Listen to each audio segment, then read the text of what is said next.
I'm not here for karma or likes or whatever. I just need this off my chest.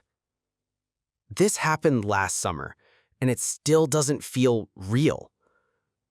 I live in a small town in northern Michigan, one of those places where nothing ever happens. You know the type. Everyone knows each other's business, but no one talks about the stuff that really matters. The house next to mine had been empty for over a year. The people who lived there just vanished. No warning, no moving truck. They left half-eaten food in the fridge, toys in the backyard, a truck in the driveway, even a pair of shoes by the front door. It was like they just stepped out for groceries and never came back. I used to be friends with their son Gabe. He was a little weird, super into strange books and ancient symbols. Once, he told me his mom had started sleepwalking and talking to someone in the walls. I thought he was screwing with me. Then one day, they were gone. No goodbye, no forwarding address, nothing. I texted him a few times, no response. Eventually, I gave up. Months went by. The house sat there, frozen in time. Grass growing wild, porch light on 24/7, mail piling up in the box until the post office stopped delivering. Everyone in the neighborhood just ignored it.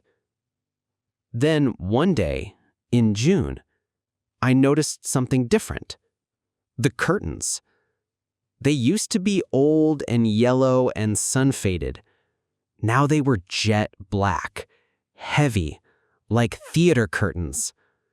That's how I knew someone had moved in. But the weird part? I never saw them. No U-Haul, no car in the driveway, no lights on at night. Nothing. And yet the lawn started getting cut. Once a week, perfectly. Same day, same time. Like clockwork. I asked my other neighbor, Ron, if he'd seen anything. He just shrugged and said, "Guess someone finally bought the place." That should have been the end of it. But then the knocking started. It was subtle at first.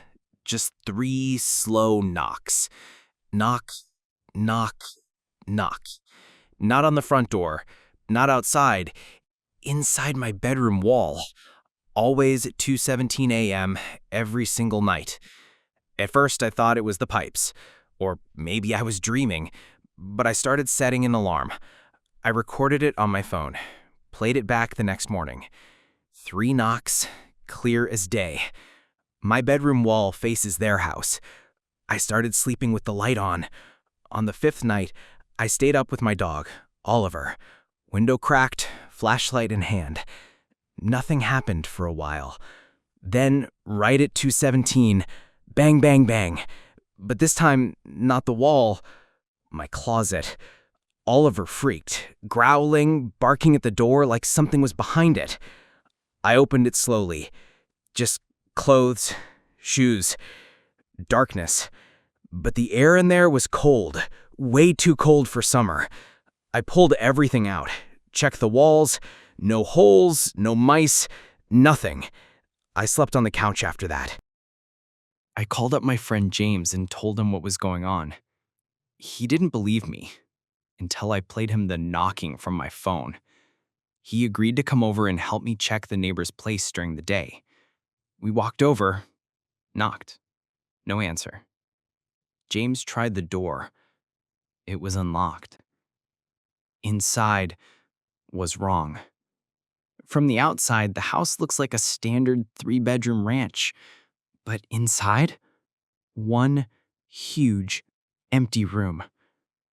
No walls, no kitchen, no furniture, just black hardwood floors and a chandelier swaying above us like it was caught in water.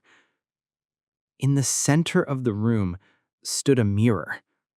Huge, 7 feet tall, oval, gold frame, cracked and dusty. but it didn't reflect us. No matter where we stood, no reflection, just blackness. James whispered, "This isn't a mirror." I said, "Then what is it?" He stared at it, eyes glazed. A door. He reached toward it. As he moved, his arm twitched, like a video buffer skipping frames. I grabbed his shoulder, yanked him back. He blinked like he'd just woken up. Then he said, "We need to leave, now." We bolted. I didn't close the door. That night, no knocking, but I heard whispering right by my ear. I couldn't make out the words, like a radio stuck between stations. Oliver wouldn't come near me, just sat in the hallway staring at the closet. The next morning, I worked up the nerve to go back over. When I opened the door, it was normal. Completely normal. Furniture, pictures on the walls, TV remote on the couch. The mirror was gone. No trace of the room we'd seen the day before. I stepped inside. The air was warm now. Lived in. I backed out.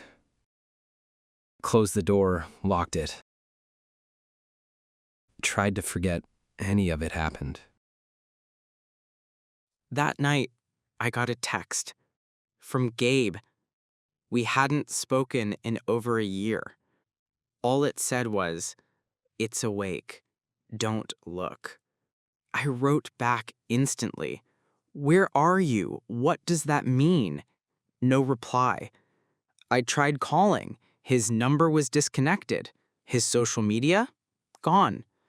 I checked property records the next day. The house was purchased by a holding company with a 12-digit number for a name. No address, no contact info. It was like someone, or something, had erased every trace of Gabe and his family. I started sleeping in my car. Then I drove an hour out and crashed at my sister's place. Took Oliver with me. I didn't tell her what was going on, just said I needed a break. For a few days, things were calm. No knocking, no whispers, no weird mirrors.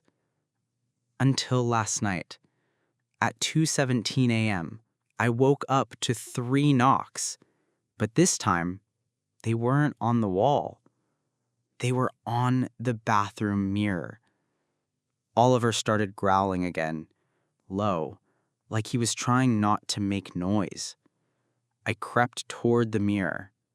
Nothing there. But when I looked at my reflection, it wasn't moving right. It smiled before I did. Sometimes I still hear the knocks. Always at 2:17. Even at my sister's house. And sometimes I see a shape in my mirror. Just standing there. Watching.